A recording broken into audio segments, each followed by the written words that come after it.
السلام عليكم ورحمة الله، أهلا وسهلا بكم. اليوم جيت لكم بوصفة جديدة. بما إحنا في موسم فصل الصيف، فأكيد تكون بشرتنا تعبانة وتعاني من الجفاف، فجهزت لكم أنا هذا الماسك الأول. يتكون من الكركم وبياض بيضة وحليب.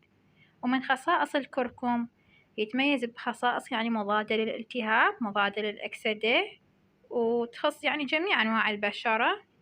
حتى يستعملها الطب الصيني. الكركم من الضروريات المهمة للبشرة.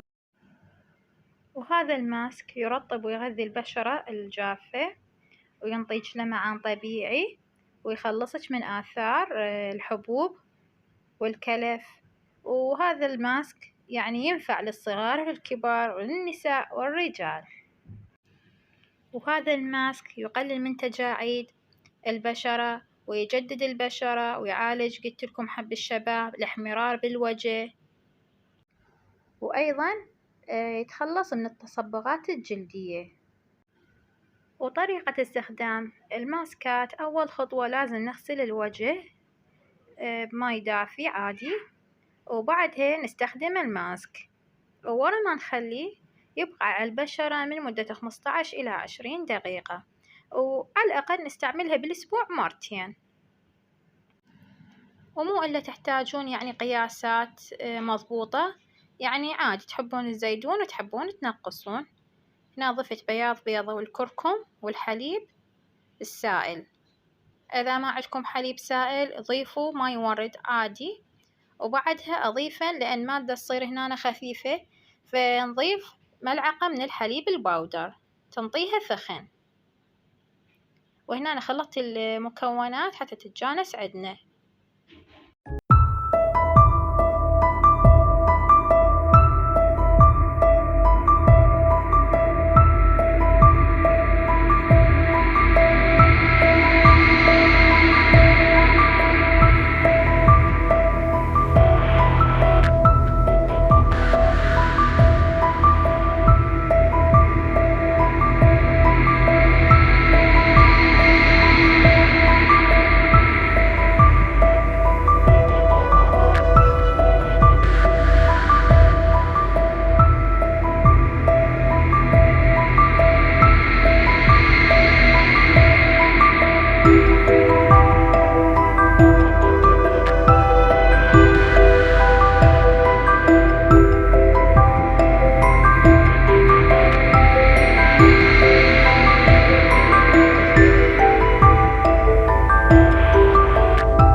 وبعد ما خلطنا المكونات السائلة ضفت ملعقة حليب باودر وخلطتها. شوفوا شلون صار هسه ثخين. وإذا وصلتوا وياي لهذا المقطع أتمنى لا تنسوني باللايك، واللي يشوفني أول مرة أتمنى يشترك بقناتي ويفعل الجرس ويشاهد الإعلان بداية الفيديو حتى تنجح قناتي ويتحقق الشرط الثالث. ووصلنا وياكم للماسك الثاني، ماسك القهوة، وهو ماسك طبيعي، ولو استمريتوا عليه مدة 3 أسابيع 4 أسابيع راح تشوفون النتيجة شقد حلوة. وهم على الأقل يكون بالأسبوع مرتين. عندنا ملعقتين من القهوة، إذا كانت خشنة عندكم أي نوع قهوة، إذا كانت خشنة عادي تقدرون تحركونها وتنعمونها، وملعقتين من النشا، وراح أضيف عليها حليب سائل وملعقة شكر وعصرة ليمون. راح أمزج هنا المكونات الناشفة حتى يسهل علينا الخلط بعدين. وهاي من الماسكات الطبيعية البسيطة اللي تكون فائدتها كلش قوية ورخيصة، متوفرة بكل بيت. وإذا عندكم حساسية من الليمون لا تضيفونه، إذا سببت لكم حكة أو احمرار. وراح نضيف هنا الحليب السائل، وضفنا ملعقة من الشكر حتى تكون مثل عملية السكراب، تنفع للبشرة. وراح نخلط المواد وتكون المادة شوي ثخينة، يكون بيها ثخن، لا تخلونها خفيفة، لا تضيفون هواية حليب. وقلت لكم إذا ما عندكم حليب ضيفوا ماي مورد. وهاي من الماسكات اللي تحبها البشرة، ماسك القهوة، وتنفع ضرورية للبشرة الدهنية. البشرة الدهنية هي يوالمها القهوة والليمون. ومن فوائد القهوة للبشرة تشد البشرة وتفتح البشرة ونضارة البشرة وتقلل الإفرازات، وهي هاي مادة غنية بمضادات الأكسدة وتحافظ على البشرة من التجاعيد. ولازم قبل لا نخليها قلتلكم تكون البشرة نظيفة. ومن فوائدها إزالة الالتهاب، تقلل البقع، وإذا عندكم خطوط بالوجه أو الخطوط الضاحكة هم تقلل من هاي الخطوط. وبيها فيتامين B3.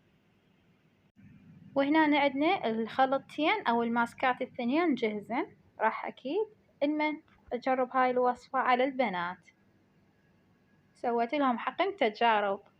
راح نبدأ بفطومة، راح أوخر عنها الشعر حتى لا يتلف. راح أخلي لها ماسك الكركم، قولتها قالت أنا أريد الماسك الأصفر. وأكيد حتى أسيطر عليها راح خليتها أنا صعدتها على الكاونتر المطبخ. أنا انطيتني الطاسة وراح أخلي لها هذا الماسك الأصفر. كلش فرحانة. وقلت لكم هذا الماسك عادي يعني للأطفال، لأن بشرتهم تصير تعبانة أكثر من الكبار، لأن دائما يلعبون برا ويتعبون ويصير الجو حار. هسه أكيد المتابعين يقولون دايرة على بناتج حلقة عن تصفيف الشعر والتسريح، وحلقة عن الماسكات. الحلقة الجاية شنو؟ إلا أسوي لهم فيلر بوتوكس؟ لا الشاقة وياكم. وهنا جاي أكمل لها،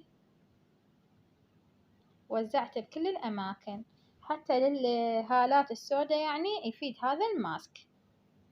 يصير جو العين دائما سواد، كثروا له، لأن مادة الكركم كلش يعني عنصر مهم للبشرة.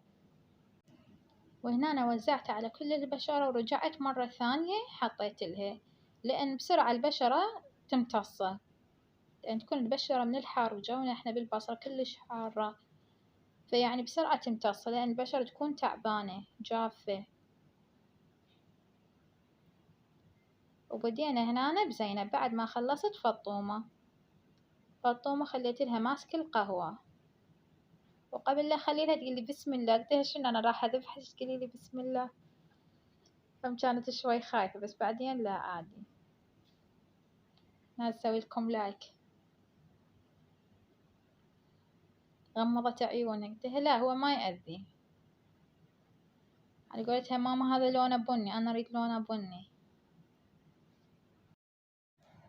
وهاي الماسكات تكون طبيعية، يعني ما تأثر على البشرة. وهاي الماسكات إذا استمريتوا عليها راح تعطي نتيجة أوكي، أفضل من الخلطات وتكلفتها كلش غالية. وهنا أنا راح أوزعها على كل البشرة، على كل وجهها. وهم لأن بسرعة ينشف أخلي لها مرة ثانية.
وبعد مرور 20 دقيقة شوفوا هنا نشف.